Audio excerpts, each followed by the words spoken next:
स्वागत है बेटा आप सभी का एक बार फिर से टीएनआई के मंच पे। लास्ट वीडियो में बेटा हमने कोलबर्ग की थ्योरी स्टार्ट की थी, उसमें हमने मोरालिटी का मीनिंग जानते हुए हिंस की स्टोरी पढ़ ली थी बेटा और लेवल 1 कंप्लीट कर लिया था। आज हम लेकर आए हैं आपके लिए लेवल 2।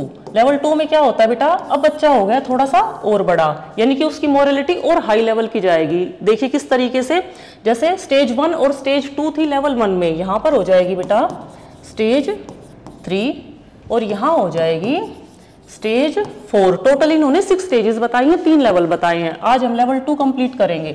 इसके लिए एज ग्रुप बेटा कहीं पर आपको 10 से 13 साल दिखाई दे सकता है या फिर ये 10 से 25 भी हो सकता है। मेन यहाँ पर अगर हम बात करें जो अडोलोसेंस आते हैं, अडोलोसेंस बच्चे आते हैं यानी कि जो किशोर बच्चे आते हैं, उनकी मोरालिटी के बारे में स्टडी करते हैं। यहाँ कैसे देखिए, जैसे स्टेज 3 है, यहाँ बात करें अब बच्चे थोड़े से और मैच्योर हो गए, टिट फॉर टैट वाली सिचुएशन से थोड़ा सा और आगे बढ़ रहे हैं।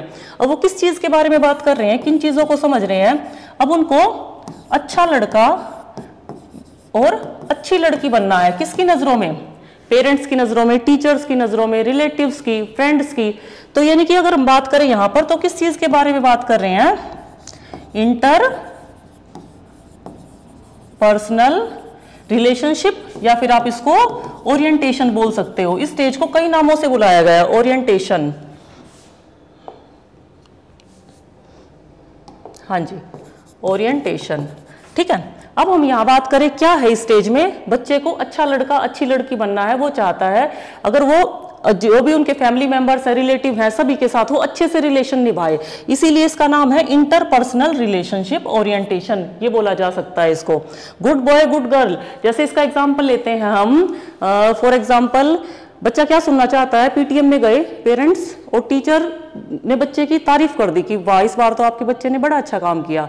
तो बच्चे को ऐसा प्राउड फील होता है कि मेरी वजह से मेरे पेरेंट्स को कितनी अच्छी अच्छी बातें सुनने को मिली हैं, कि मेरी तारीफ की है, किसने, टीचर ने तारीफ की है। ऐसे इसका उल्टा भी हो सकता है कि पेरेंट्स टीचर के सामने तारीफ कर दे, घर में कोई रिश्तेदार आया है उसके सामने आप अपने बच्चे के बारे में कह दो, हाँ जी हमारा बच्चा तो बड़ा अच्छा, देखो कितनी हेल्प कराता है हर चीज में, पढ़ाई में भी 1 नंबर का है, इस टाइप की चीजें। तो बच्चा क्या चाहता है, सभी के साथ अच्छे रिलेशन मेंटेन रहे।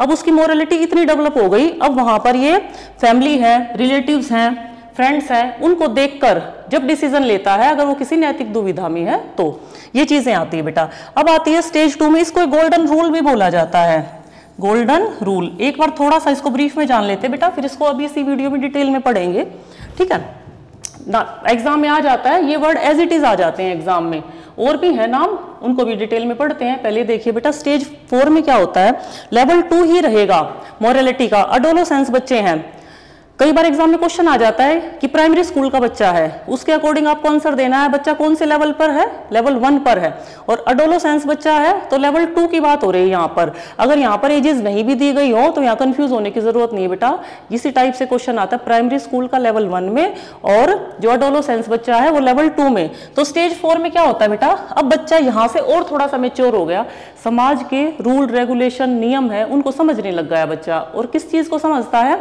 कि उनको हर हालत में फॉलो किया जाना चाहिए। इसीलिए स्टेज का नाम है social order orientation, law and order orientation भी बोला जाता है इसको, ठीक है। सोशल मेंटेनेंस ओरिएंटेशन भी बोला जाता है इसको, कई नाम रहेंगे यहाँ पर। तो आई होप क्लियर हो गया होगा आपको। स्टेज 3 में बच्चे को अच्छे रिलेशन बनाने हैं। स्टेज 4 अब बच्चा थोड़ा सा मैच्योर हो गया, अब वो इस चीज को समझता है कि समाज में जितने भी रूल रेगुलेशन बने हैं उनको फॉलो करना हमारी मोरालिटी है। जैसे कि इसका एक फेमस एग्जांपल है red light, rules are rules, rules can not be broken. उसके माइंड में यहाँ ये चीज होती है, रेड लाइट को किसी भी हालत में तोड़ना नहीं है बच्चे को। जबकि इससे आगे वाली स्टेजेस पर जाता है बेटा तो बच्चा उनको तोड़ने के बारे में भी सोचता है। क्यों? क्योंकि मोरालिटी का डेवलपमेंट कोग्निटिव मैच्योरिटी के आधार पर होता है। किसके अकॉर्डिंग? कोलबर्ग के अकॉर्डिंग, ठीक है। अब इसको थोड़ा सा इस थ्योरी को बेटा डिटेल में जान लेते हैं। आप यहां से अपने आप नोट्स भी रेडी कर सकते हैं। आप इधर से देखिए, कोलबर्ग की थ्योरी है, ये हम कंप्लीट कर चुके हैं कि इन्होंने मोरालिटी, मोरल डायलेमा और इसका मीनिंग क्या करवाया बेटा। आप कल की वीडियो देख सकते हो, इसके लिए आपको डिस्क्रिप्शन बॉक्स में मिल जाएगा आपको लिंक, ठीक है। आज हम करते हैं स्टेज 3, यस देखिए लेवल 2 स्टेज 3। अब आपको इन पॉइंट्स को पढ़ते हुए मजा भी आएगा। क्यों? क्योंकि हम इनको भी समझ चुके हैं। क्या है लेवल 2? कन्वेंशनल लेवल, मैंने आपको वहां पर नाम नहीं बताया क्योंकि कई चीजें ऐसी होती है बेटा, रट्टा नहीं लगाना, आपको समझना है। ये है पारंपरिक स्तर, इससे पहले वाला था पूर्व पारंपरिक स्तर, इसको बोला जाता है कॉन्वेंशनल लेवल, और इससे पीछे वाले लेवल को बोला गया था प्री कॉन्वेंशनल लेवल, और इससे आगे का होगा जो वो होगा बेटा पोस्ट कन्वेंशनल लेवल। ठीक है, इन तीनों लेवल्स के ये नाम रहेंगे। तो बात करते हैं वही बेटा एज ग्रुप के बारे में, 10 से 13 साल भी हो सकता है, ये पारंपरिक स्तर बोला जाता है इसको, एक बीच का स्तर होता है। यहाँ पर ये बच्चे मानते हैं कि परिवार में, समाज में हमें रूल्स का भी फॉलो करना है, उनके साथ अच्छे रिलेशनशिप भी मेंटेन करने हैं। इनसे छोटा बच्चा होता है, उसको क्या होता है, सजा से बचने के लिए, या फिर जैसे को तैसा, जिसने मेरे साथ जैसा व्यवहार किया मैं वैसा ही करूंगा, उनकी मोरलिटी इतनी होती है, इसीलिए उसको पूर्व पारंपरिक स्तर का नाम दिया गया है। ठीक है, अब बात करते हैं, यहाँ पर एक बड़ी अच्छी बात होती है, क्या ये पॉइंट आपको याद रखना है, बच्चे क्या मानते हैं यहाँ पर, नियम दैवीय है। जीन पियाजे की थ्योरी में भी हमने किया है मॉरल डेवलपमेंट की, वहां पर भी ये बातें बताई गई हैं। ये क्या मानते हैं, नियम दैवीय है और उनको हर हाल में उनका पालन करना चाहिए, उनको फॉलो करना चाहिए, हम नियमों को चेंज नहीं कर सकते। अब ये बच्चे उसी सिचुएशन में है, वही मॉरल रियलिज्म वाली सिचुएशन में है, यही तो होता है नैतिक यथार्थवाद। ये क्या मानते हैं, हम नहीं कर सकते उनको चेंज, जो रूल बनाए हैं, बड़ों ने बनाए हैं, टीचर्स ने बनाए हैं, भगवान ने बनाए हैं, दैवीय है, उनको हमें हर हालत में फॉलो करना है। डन। तो एक बात रही यहां पर ये।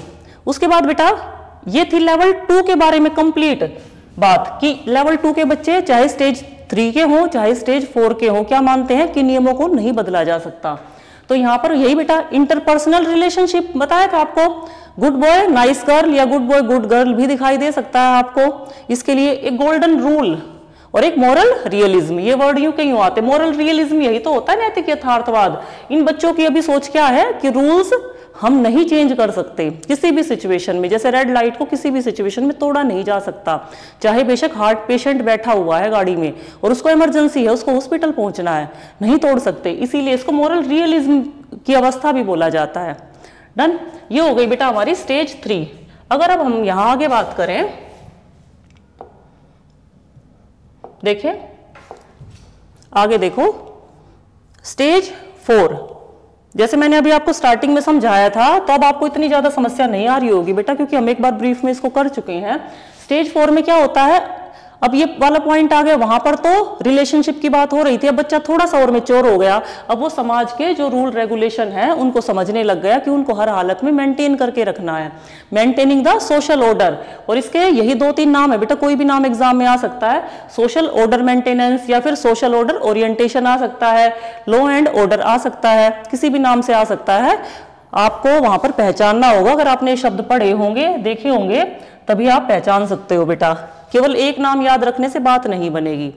ठीक है, अब यहां पर एक इंपॉर्टेंट पॉइंट आता है, जैसे कि लेवल 1 में भी किया था हमने, लेवल 1 में मोटिवेशन और कंट्रोल दोनों के दोनों एक्सटर्नल होते हैं, दोनों के दोनों बाह्य होते हैं, बच्चे का कंट्रोल नहीं होता उस पर, सजा के डर से काम करता है। ठीक है बच्चा, और जो मोटिवेशन होता है उसका और कंट्रोल दोनों के दोनों बाह्य होते हैं। अपनी कोई मोरलिटी नहीं होती बच्चे की, जीरो मोरलिटी होती है, इम्पोज्ड मोरलिटी होती है, ना कोई नैतिकता होती है उसकी, ना उसके अंदर कोई अभिप्रेरणा होती। पर अगर यहां बात करें, अब बच्चा थोड़ा सा मैच्योर हो गया, तो कंट्रोल तो अभी भी एक्सटर्नल ही है। क्यों? क्योंकि बच्चे को पता है मैं तो नियम चेंज कर ही नहीं सकता। कंट्रोल एक्सटर्नल है बट मोटिवेशन इंटरनल है। जैसे रिलेशनशिप बनाता है बच्चा, जो नियम बनाए गए हैं उनको फॉलो करता है अपने आप से। क्यों? क्योंकि उसकी सोच ही ऐसी है इस एज में बच्चे की, उसकी मोरलिटी उसी हिसाब से ही होगी। ठीक है, ये पॉइंट आ गया बेटा समझ में? डन। अब बात करते हैं लेवल 3 की, इसके बारे में बेटा करेंगे नेक्स्ट वीडियो में। तो लेवल 1 और लेवल 2 हम कंप्लीट कर चुके हैं, तो कल मिलते हैं बेटा। तब तक के लिए नमस्कार सभी को।